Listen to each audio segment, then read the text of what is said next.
Heboh di media sosial sebuah video menunjukkan bakso yang diduga adalah hasil olahan daging tikus.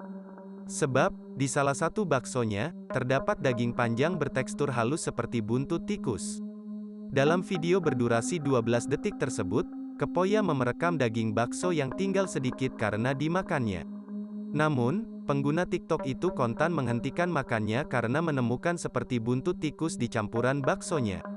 Setelah menemukan penampakan buntut tikus, pengguna TikTok itu hendak membawa sisa bakso yang dimakannya ke laboratorium untuk diperiksa. Di video selanjutnya tampak ia mengunggah video komentar dari netizen yang bertuliskan, "Itu saluran leher kalau gak salah." Sejak diupload video tersebut telah ditonton 9.331 kali.